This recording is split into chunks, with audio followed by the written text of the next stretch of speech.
everybody. Welcome to another episode of Digging Deep. I'm Tara. I'm Cody. And we are back. It's been a busy day, but we always make time for you guys. It's been a busy week here. It's been a busy 2 weeks. We've been nonstop. It's been nonstop. We started out with May being so hot and dry. Then we had about 7 or 10 days being in June where it was like single digits cold. And then the nice weather came, and then it was just a rush to try to get everything in the soil. Yeah, we had frost, about a week and a half ago? Yeah. PEI weather for you. Yes. While everyone's joining, we are giving away this box during our live. We're going to ask a question later on in the episode. What do we got in here? We got a fern, we got a lilac bush, we got hydrangea, we got a little bit of swag. So we'll give that away a little bit. Cody, what have you been up to? Man, what haven't we been up to, I think, is an easier question. Our tans. Our tans, yes. We've been working on the farmer's tans, yes. Other than that, it's just been plant as much as we can. We've been planting flowers. I would say we're close to 90% of our vegetables in fields, so... Are we at 90%? I would say right around... We still have melons, tomatoes, and peppers left to do, are the big three. Oh, yeah. After that, it's just some succession planting stuff, but at least one planting of everything is in the field except for the peppers, tomatoes, and melons. Well, yesterday we only started on the first side of the other half of the field. Yes. But pumpkins and cucumbers, they really fill it up. Boogie right along with those. Let's see. 12 rows, 150 feet. Mm-hmm. I don't know the math, but that's a lot of feet. There's probably about 30 pumpkin varieties, 30, 33, something like that, so...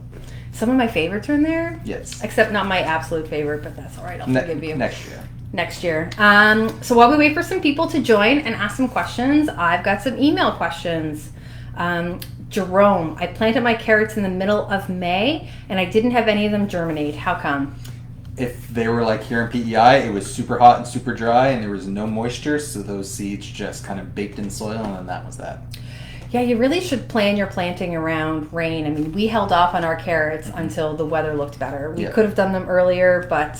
It's so interesting how much we follow the weather. Like, the beginning of the week, we were like, yeah, we need to plant, so we start planting. And then as we got closer to Saturday, they're like, hey, we're getting 20 mils of rain. And then the last couple of days, it's just been like, get everything in we can. Get everything in. With that nice rain coming, that would help stuff so much. It's hard to say, I always plant this by this, because it really should be dictated by the weather. Yeah, we follow if they're calling for frost, we're not going to be going out and planting anything, but if they're calling for a rain 3 days out with nice weather, we're going to be planting. We're going to be planting, and we have been planting. Yes. Oh my goodness. So recommendations for Jerome, replant. Yeah, replant. It's still lots of time to plant carrots. Depending how big your patch is, you may want to supplement some water in if it's, during times of drought, so that would be your best bet. Yeah, and how late can you sow your carrots? You could sow those in probably right till end of July. Mm-hmm. August, September, you could still, by end of September, you still have some nice baby carrots to harvest. Yeah, absolutely. I love when carrots have a little frost in them. Mm-hmm. Get that sweetness. Marcia, when greenhouses put their plants on clearance in July, is it too late to be planting? When is the cutoff? So it's not too late to be planting, but I wouldn't want to be pushing anything much longer than that. Most greenhouses do that because they don't want to hold this current year's supply till next year. They want to bring in new stock. So they're clearing those things out. For you, for the home gardener, it's not too late to plant things. You're just going to take extra caution to make sure that it's going to grow well through the summer. So adding bone meal to your soil, adding some compost and manure, watering it, when it's dry, maybe every few days checking on it, that sort of thing. Whereas in the spring, you can usually get away with just plunking it in the soil with some bone meal, some organic matter, and then usually the spring rains will kind of take care of the moisture part. But we're moving into summer now. It's an El Nino year, so it's going to be more dry than average, so you want to be conscious of how much water's in the soil. Yeah, I actually saw on a gardening group the other day a whole bunch of people recommending that you water everything twice a day, morning and night, and I think that's very excessive. That's a lot. That's a lot. You're going to have shallow roots. Your roots are going to get lazy because they don't have to work for water. Yeah, that's right. And that's a good point too. A lot of people will say how often should I water my plants, or how much in terms of inches should I water my plants, or millimeters. Mm-hmm. And it's totally dependent on so many things. You go by when the soil is dry, not to the point where the plant's wilting, and then that's when you irrigate. And a good time to water is when? Do you prefer morning, afternoon, or evening? So you do it when you have to, but if you get on a good schedule, usually morning's the best time to do it. Yeah. Especially earlier in the morning, it gives time for that moisture to kind of soak into the soil and sit there and allow the plant to take it up. And then usually by 10, 11 o'clock in the morning is when the heat of the day comes out. And then you don't want to be putting any water on the leaves then. You could get some sunspots or some burning, that sort of thing. All right. That is a good. I love walking through the greenhouse. I also like comparing. I'll look at something like they've got osteospermums in front of Sobeys, and like one little container is $13. And I was like, do you know how many containers you could get out of a pack of seeds? I'm assuming, maybe if Tracy, she's listening, but I'm assuming our A package of seeds for some osteos must be like upwards of like 20 or 25 seeds. Like that's enough to do multiple planters. And I do the same thing, especially when we're like pulling produce out of the field. My husband gets so annoyed when we're walking in, and I'm like, $12 for watermelon.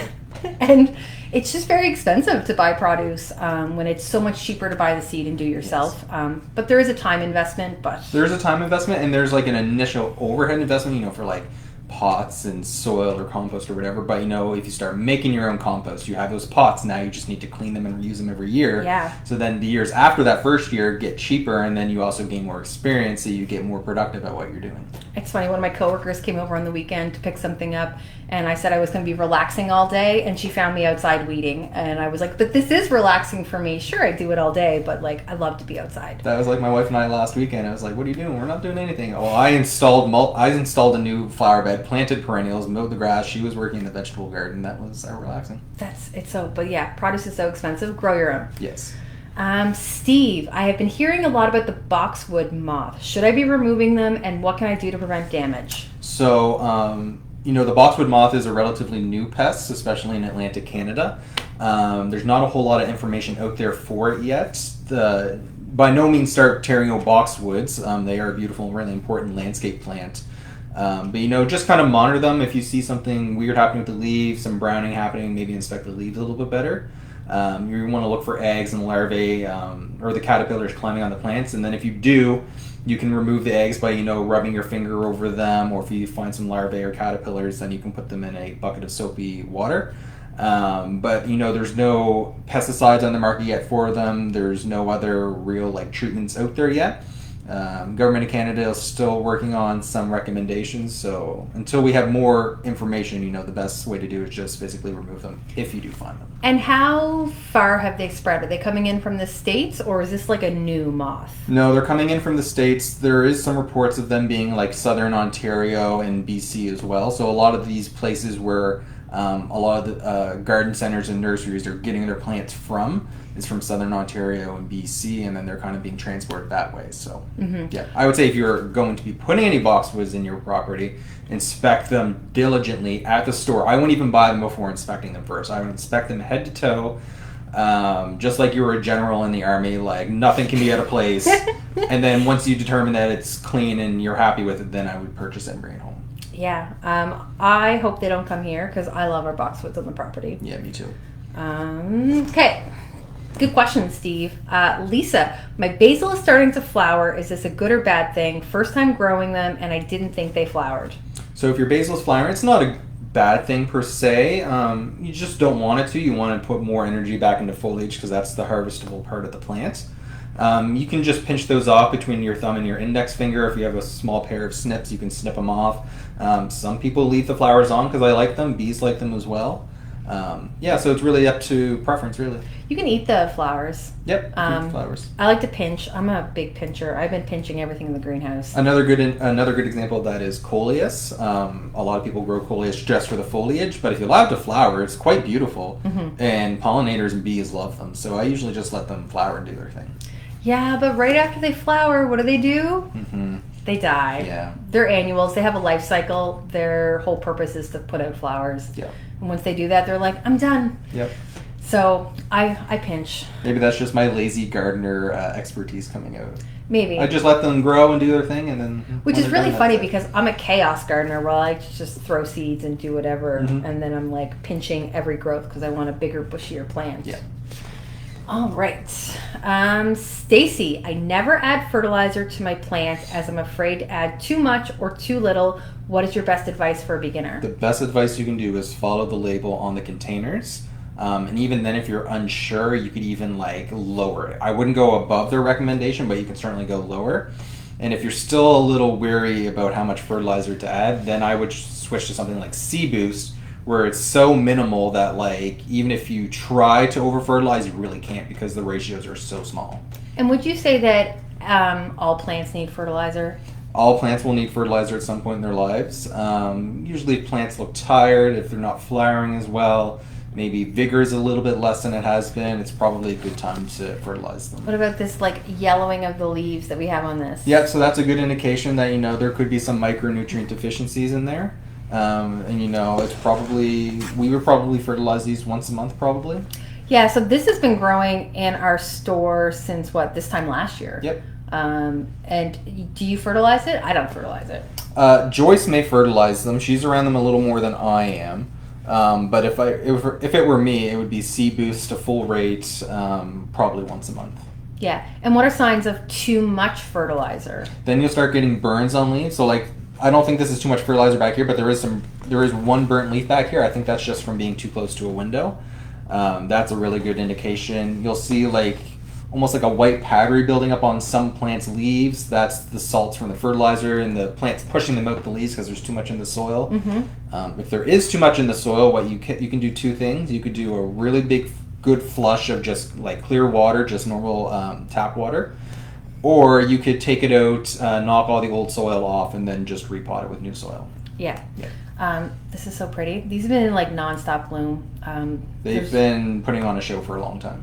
Yeah, I also have another one. You couldn't see it on the camera with both of them. This is our pineapple lily that we planted. When did we plant this? Should be it's not on the tag. It was probably, I want to say, month and a half ago. Yeah, it's doing really well. It's got these beautiful flowers on them. Very, very stunning looking. They're very fragrant too. Yes. Yes.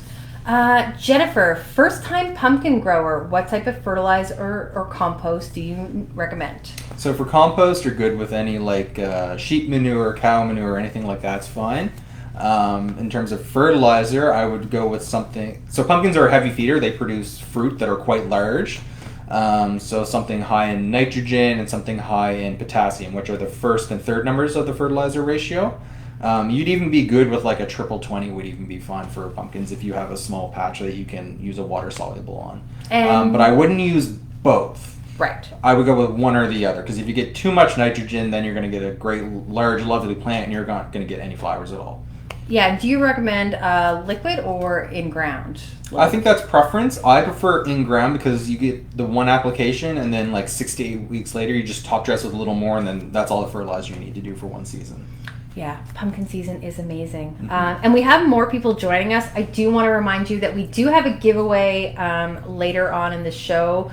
Do watch for that. We've got hydrangea, lilac bush, some Veseys swag that you can't get anywhere. You can...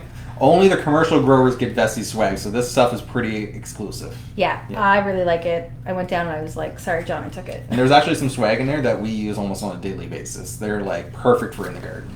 Yeah, I don't want to show because it'll make everyone else jealous. Yes. We'll just have to answer the question. Yes.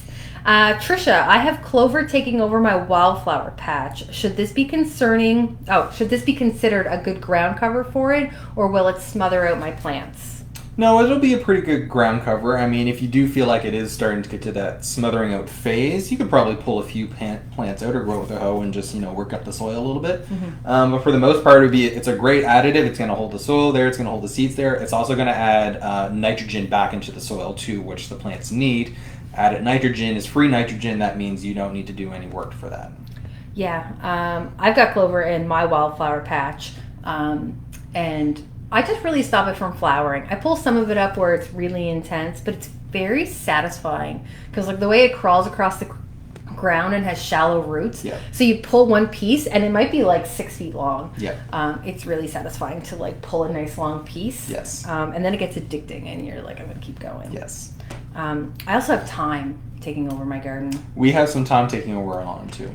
I like it in my lawn, but see, I hate it in my garden. Mhm. And I love creeping Charlie in my yard, but I don't like it in my garden. So maybe that's a good example of the difference between like what's considered a weed or not. You know, if it's in your lawn, you don't consider it a weed, but if it's in your flower bed, you don't want it, then you consider it a weed. I guess a weed is just any flower that you don't want. Yeah, a weed's just a plant that's in the wrong place, basically. And lupins have just started on PEI, and Yes. they're like, it depends on who you ask. Like farmers will say that they're a weed. Tourists and residents like love it. Yeah. It's so exciting. And the what's the flower that's out with it? Dane's rocket. Yes. That's out with it. It's gorgeous. Mhm. The ditches are very pretty here. Yes. All right. Alfred, my whole life gardens were always put on hills. As I drive around, I see less and less of this. Why that change? So I think a lot of people were putting stuff on hills was so they could plant earlier because the hills would warm up sooner. Mm-hmm. That was a big reason. But with hills, it comes with a lot more maintenance. Like you continuously have to keep them built up. Mm-hmm. As you know, I don't have a potato background. I know you come from a potato farm. Like how often were you or your father out like re-hilling the potato hills? Well, all the time you have to cultivate to make them Yeah. bigger as the season grows. So would you say like once every like 2 or 3 weeks? Yeah. Yeah. And growing up, our gardens were always on hills Yeah. because my dad would use equipment, the same potato equipment, to Mhm. make our gardens. Right. So when I put in my first garden, I put it on a hill and I never even thought about it. Yeah. I never questioned why I was doing it. It was like, this is how you do it. When you see pictures of gardens, they're on hills. But it is really a lot less common. Yeah. Now, we do plant a few things on hills. We do parsnips and carrots on hills, Mhm. and that's only because that's giving us added growing depth. We do have some hard panes in our fields we're trying to eliminate right now, but in the meantime, building up that hill an extra, 3-4 inches gives us that much more length for our root crops. Yeah. Hilling is just a lot of extra work. It's a lot of extra work. Unless And you if have they're a not machine. straight, then they're really hard because then you get some waves and then they don't look very nice. They don't look nice. Yeah. Shauna says products containing BTK can be used on the boxwood larvae There if you they go. are found. There you go. So if you find some, you can apply BTK. Yeah. I hope we don't find them. Me too. I hope. Do you garden on hills at home? No, we don't garden on hills at home. No, Yeah. we just go right. Our soil is also very sandy, so and we don't do any root crops, so we just go right into the soil. I like peppers in containers. Yep. That's what I do. Stephanie, last year all the crows ate my strawberries. How can I prevent this? There's a great hack for that. Find yourself some rocks, paint them red with little black specks, and put the rocks out like a week, 10 days before the berries are ripe, and the crows and birds will be attracted to that. Poking a rock with a beak, I don't have a beak, but I'm assuming probably hurts and probably isn't that fun. And once you do it enough times, you probably get fed up, or the birds do get fed up, and then they fly the coop. Fly the coop. Yep. The birds have been pulling our kale out of the garden. Yes. That's really nice of them. They're not eating it, they're just pulling it. They just, I don't know, looking for something to do, I guess. I think it's the mom. She's showing her babies. Mm-hmm. Teaching them bad habits right from the Bad get-go. influence. Geraldine, I bought too much seed for my small garden. Can I save it for next year? Yes, you can. Or I should say, it depends on what seed it is. Right. Most seed you can hold from year to year. A good rule of thumb is the bigger the seed, the longer it will hold. There are a few exceptions. Onions and parsnips, 1 year. Buy new onion and parsnip seeds every year. Don't hold them over. The germination drastically drops by like 50% or more. And are there any flowers that are the same? There are some flowers out there too. I think like petunias don't hold for that long. You might max get 2 years. But if we're talking like brassicas, radish, cucurbits, like we're looking at like 5 years. Yeah. And as long as they're stored correctly, Yes. You can't like set them in a hot windowsill and expect them to grow. Yeah, so the best way to store them is in like an airtight container like Tupperware.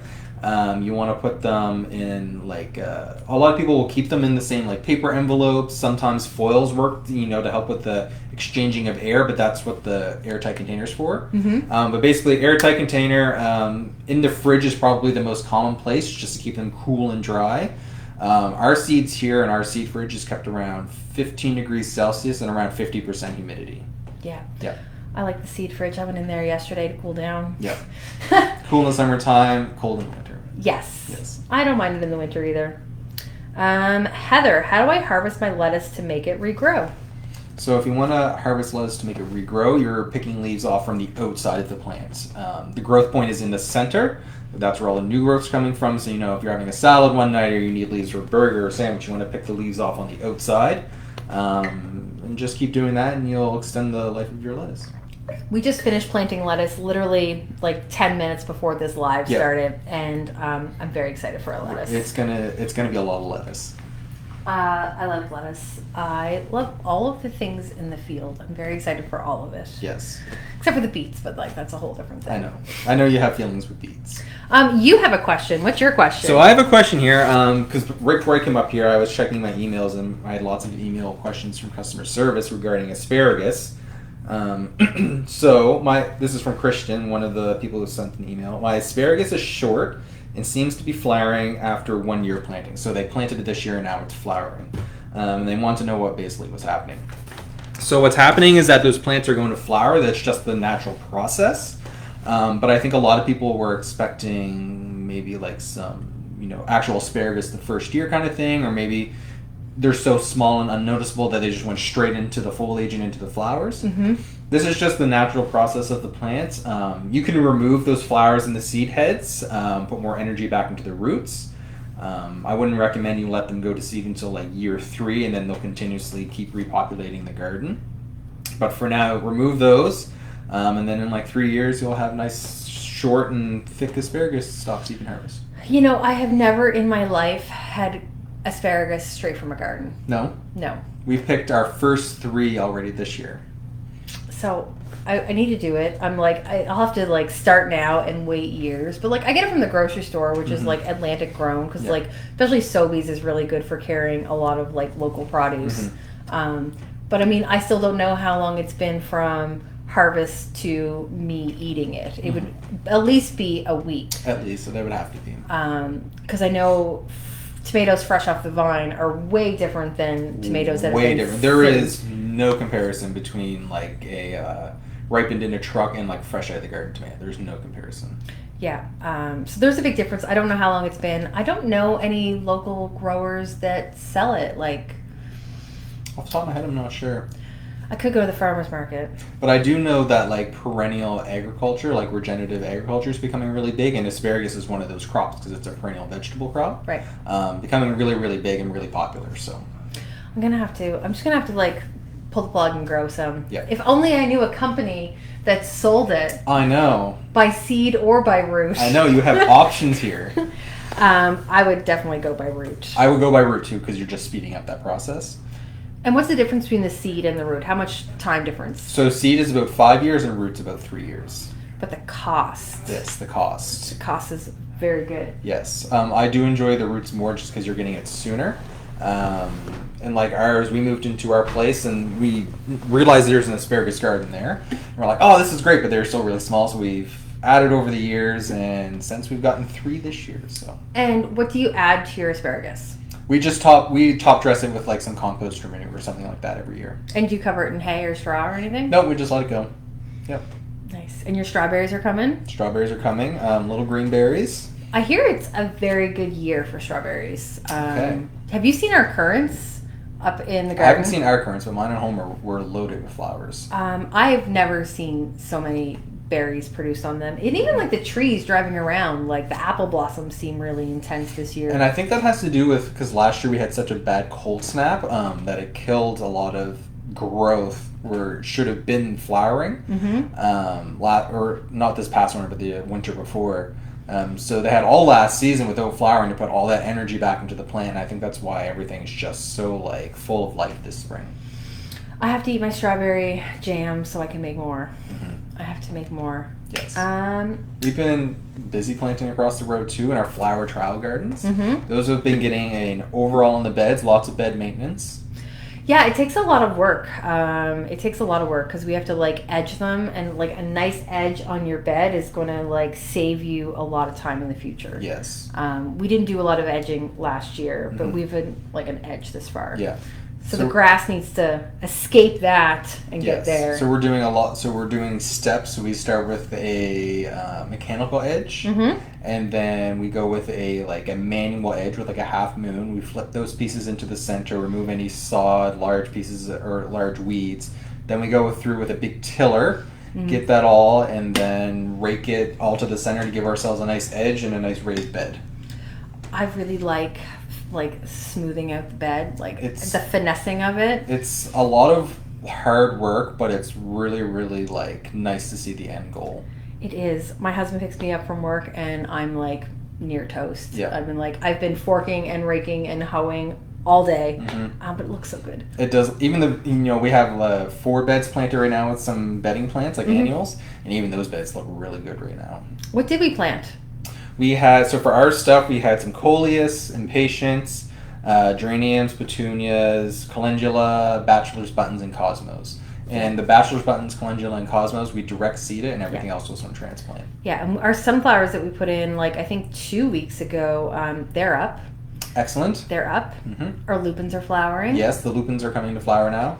I have to say it was very satisfying to see the geraniums go in because they're one of the first flowers we started. They were probably starting middle to end of February.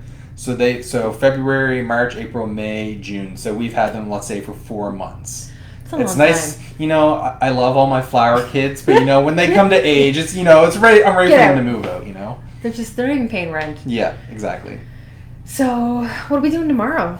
Well, tomorrow we're going to be probably prepping our beds for our tomatoes and peppers. We use biomulch for our melons, peppers, and tomatoes, so we'll probably get that all rolled out, ready to go for next week. We have 1 more planting of corn to put in, and then all of our corn is in. Nice. And then I think we'll do a little bit of work across the row getting the flower beds prepped for next week too. Tomatoes are one of my favorites. We use our bulb auger on our drill and plant them really deep. If anyone doesn't have a bulb auger yet, that is a great product for especially if you you have really hard soil and it's hard to get deep.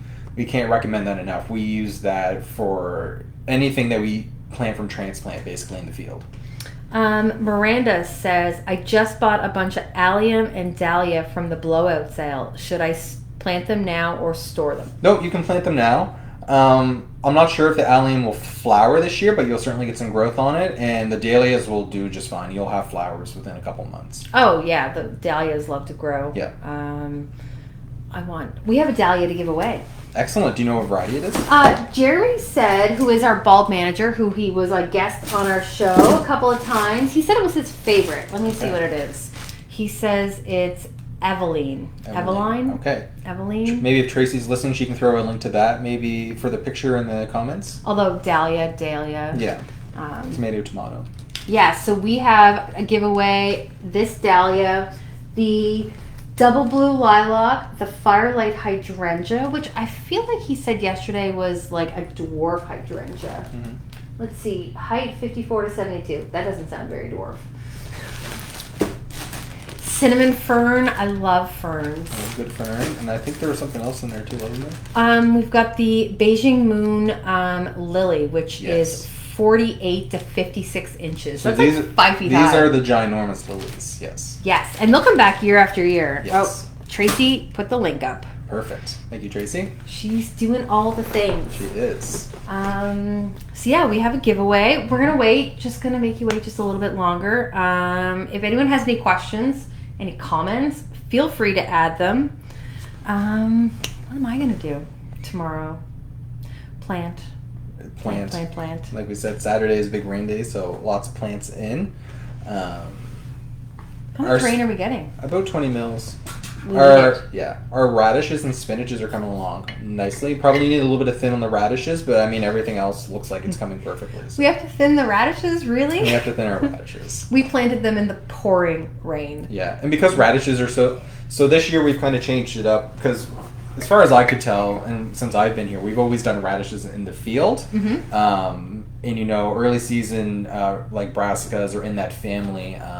Flea beetles love them and just destroy them as soon as they come through the soil surface. So we moved them into our raised beds this year, and to get away from the flea beetle, but also radishes are so small that you don't need to space them 3 feet apart from each other, 1 inch, max.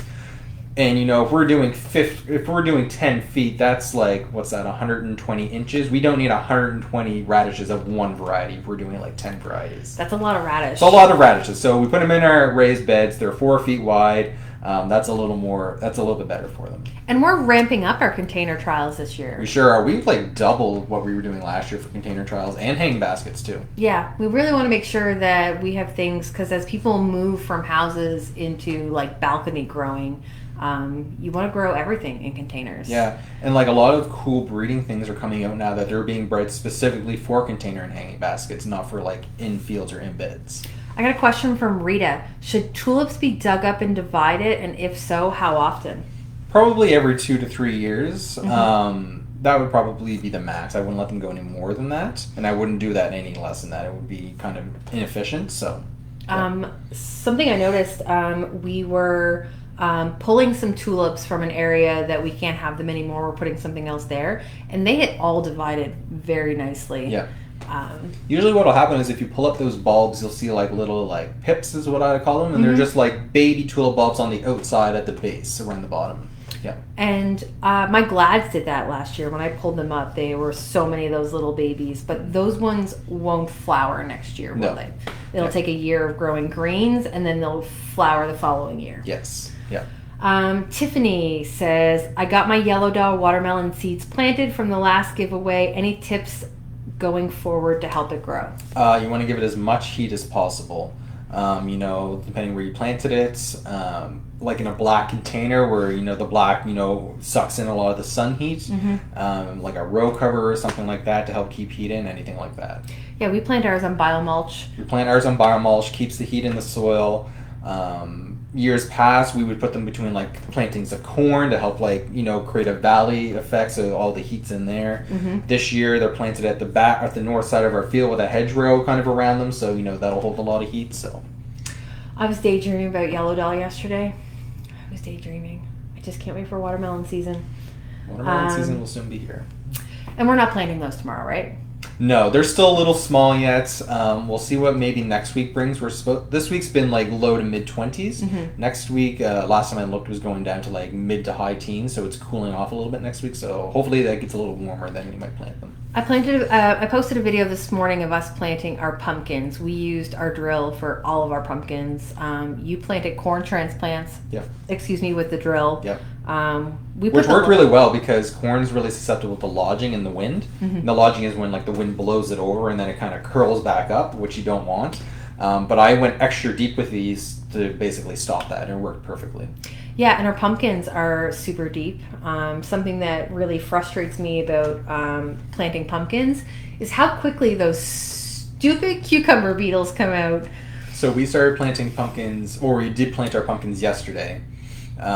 And we tried to do all of our cucurbits all at once, and then we came back this morning and we're at the second true leaf stage on a lot of the pumpkin plants. Yep. And they're just it's not even 24 hours and they're being decimated by the striped cucumber beetle. Yeah, and we did do them by seed a couple of years ago, and as soon as they emerge from the ground, they would attack them, and they eat the growth point, and then that stops it from growing. And that's why, and that's the only reason why we really do transplant our cucurbits instead of direct seeding them, is just the pest pressure is so high and we're just trying to get ahead of it. We had the trays out. There wasn't a cucumber beetle to be seen. Brought the trays out. Within an hour, there were cucumber beetles on the trays. Yeah. I don't know where they're hiding. I need to do an interview with them. I need to know more about where they're hiding. Like, what were you eating before we got there? Yeah. They did a lot of damage in 24 hours. Yeah. I'm not impressed. Hopefully we'll give the plants their best chance at surviving. And the only good thing about the cucumber beetle is that when the plants become so big, the cucumber beetle can't really hurt them anymore. You get the damage, but there's so much growth on them that it's not hurting the plant anymore. Yeah, and they'll eat the outside of a pumpkin, maybe a few little nibbles, but they're mostly like the leaves. Yeah, they mostly like the foliage, yeah. Yeah. What do you recommend for cucumber beetle for those suffering at home? So Safer Soap is the best one.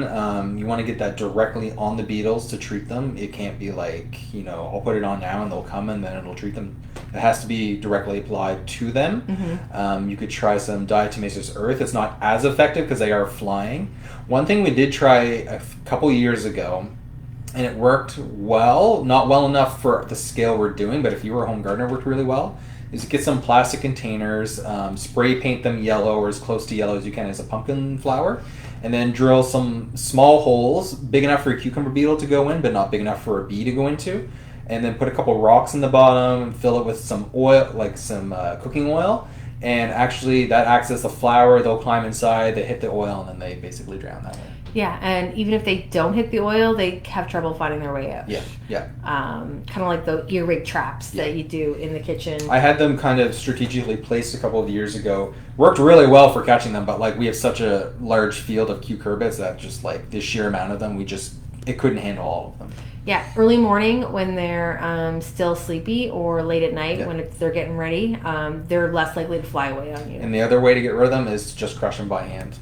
Yeah. Usually when I'm scouting, if I'll see a couple of them mating, it's a little brutal, but I'll be like, sorry guys, you can't be doing that here. Not here. Anita says, Tina says, we're lucky we never had to deal with cucumber beetles here. Maybe we just jinxed ourselves. I think if you have them, you have them. I think if you have them. So like the big hotspots like PEI, the Valley in Nova Scotia, anywhere where there's like agricultural hotspots would have them. They don't go just after like cucurbits too. They winter over in corn stalks, so if there's corn nearby, you might have them.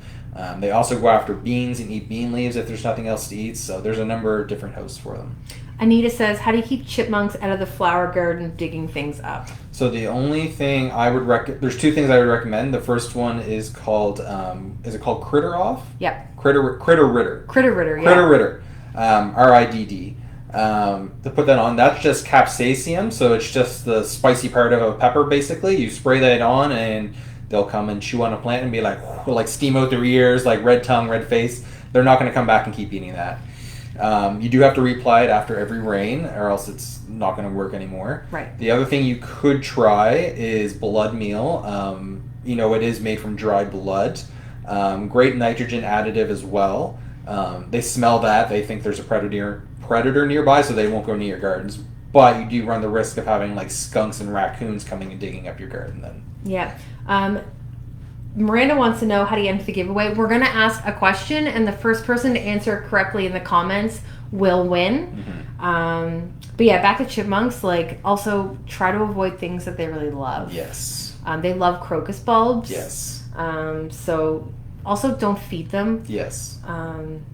If you're gonna feed them over there and be like, this is where you get your food. Ignore my garden. Yes. We're really lucky we don't have deer. We're very lucky we don't have deer here. They would have a field day with some of the hostas we have. Yeah, we do put an electric fence later in the season to protect our corn from raccoons and corn and watermelon. Which is just the funniest thing in my mind. We do an electric fence that's like 1.5 feet tall. Yeah. And it's like, it's nothing for us to step over. And I'm trying to imagine these raccoons just coming around this electric fence at night. They're like, sorry guys, not tonight. It's not happening tonight. Are we putting the fence around our watermelons this year? Yeah, we'll put the fence around the watermelons. We also put it around the corn too. How are we going to do that with all the different plantings? We're gonna have to put up some different fences around for all of our corn. The raccoons will go in and wreak havoc. And the other thing we do is we put up scare balloons, our buzz-off tape to keep the birds out of the corn as well. The buzz-off tape is my favorite. It sounds like a helicopter. It's a very cool product. We put it up a couple of years ago for the first time, and I hear it catching the wind, and it looks like a skipping rope going around, but it sounds like a helicopter into the distance. And I'm like ducking because I think there's a helicopter like 40 feet above me, and then I'm looking and I'm finding out it's this tape whipping in the wind. It's the tape. And even like what it is, like my nervous system still kind of is like duck. Yeah. Yeah. The buzz-off tape is probably my favorite. I would say if you have a bird problem though, the scare eye balloons or the buzz-off tape would be two really great products. Yeah. 338. Chipmunks. Giveaway. Do we want to do the giveaway? We can do the giveaway. Well, we'll see if anyone's going to ask any questions because we can always go back to work. Yes. We got lots to do. We got lots of planting to do. What did something ask me this week? Someone got a pear tree and they have growth coming out of the what's the word? Like down where the soil is? The graft. From the graft, yeah. Yeah, they have growth out of the graft and growth out of the top as well, but also growth out of the graft. So what's happening is at that graft point, where the top of the plant's been grafted onto the rootstock, the rootstock is trying to produce its own foliage, which naturally it would do. But in this case, because of the graft, we don't want it to do that. So you just cut those off as close as you can to the trunk. Yeah, and once you cut it off a few times, it'll stop growing. Yeah. And then it'll still grow from the top. Yep. It's just anxious. It's just very anxious to Yep. grow. All right, let's do the giveaway. You're going to ask the question this time. I'm going to ask the question. So there is a certain term for a plant that is flowering that should flower. So we're talking like basil, we're talking coleus, we're talking brassicas. When these plants start to actually produce like a flower, what's that term called? Lettuce is a Lettuce good is one. another really good one. Spinach is another good one. Arugula is another good one. Happens when it gets too hot. Usually happens when it gets too hot, the plant gets too stressed. Yes. What is that word? Yeah. I like, there's a delay, so I'm like, Waiting for them to yeah. Tina, oh, so quick. Bolts. Very quick. Nice. Shauna, oh my God, everyone is like right there. Oh, Mary Ellen, fruiting. Nope, the answer is bolting. It Yes. bolts. Yes. Tina, do send us your address. Do not put it in the comments for your safety. Send us a message. Canada Post has already been here to pick up the mail, but you're going to get all of this. And like, let me show you what this lilac looks like. So if anyone's not ever ordered plants from us, like we will send you bushes just like this. Do that. Do that. How it. Ooh, Look at that. look at that. There So it it's is. got lots of growth on it already. Lots of water in it. Mhm. What would you do when you get this in the mail? So as soon as I get that, I would be taking it out of the plastic bag. I Mm-hmm. would be, this time of year, I would be putting it outside, start hardening it off, start in the shade, and then work your way up to a sunny location at over 3 days. I wouldn't water it just because it looks really wet right now. If it arrives dry, I would certainly water it. And then once it's hardened off, prep your bed, your hole, wherever you're going to plant it, and you plant. This is an amazing prize. Yeah, some Veseys swag. We've got a hydrangea bush here, 54 to 72 inches, hardy to zone 3 to 8. Cinnamon fern. Cinnamon ferns? These are new this year, right? I'm not sure. I think they're new. Well, let's see what everyone says. Oh my, I'm so excited. We're excited. We love giving stuff away. Yeah. We're surrounded by plants, and we want you guys to be surrounded by plants. Yeah. Easiest prize ever. So yeah, we're gonna go work the field. Send us your questions over the next 2 weeks if you have them. Tina, send us your address. We'll get this in the mail. It'll go out tomorrow. I will send you a message with the tracking number so you can watch it come. Yes. So yeah, tomorrow's Friday. So yeah, it should go out tomorrow. Yep. Ready. Perfect. I only ever get bills in the mail. I would love to get some plants. I would love to receive a box of plants in the mail. That'd be great. All right. Did you see the pictures I put up of that Antoinette tulip?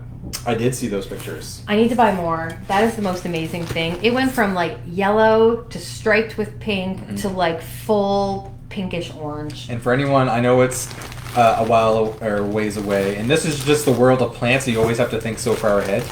But we're thinking about, my wife and I are thinking about fall bulbs already. The baby boomer daffodils are probably one of the coolest daffodils I've seen. Yeah, I'm buying more of those Antoinette tulips because they're gorgeous. They lasted almost 3 weeks. Like 4 or 5 blooms per stem. I'm so excited. Besides that, I need more allium in my garden. Yeah. Allium is a good go-to. It's nice that the fall catalog is out now because all of my fall planting stuff is just starting to die back. And I'm like, what do I need to bridge the holes? Yes. Yes. All the things. Yeah, Tina's gonna plant the Antoinette tulips. They're so amazing. I love them. All right, so we will see you guys right here, same place, in 2 weeks. Maybe we'll be out in the field. It's really hard. We're right by the airport. Right by the airport. We get some windy days too. There's tractors. There's equipment. I don't know. Yesterday, I the feel like military was doing like training exercises. Yeah, I feel it's a big ask if we went to Veseys equipment and be like, hey guys, can you like knock it off for an hour? We got stuff to do. Like we can't ask them that. We already asked them way too much. We can't ask them to do that. We made them do that day we were in the greenhouse. Yeah. It's too hot in the greenhouse now. It is too hot. Thanks for watching, guys. We're gonna go back to the garden plant. Happy growing to all of you guys.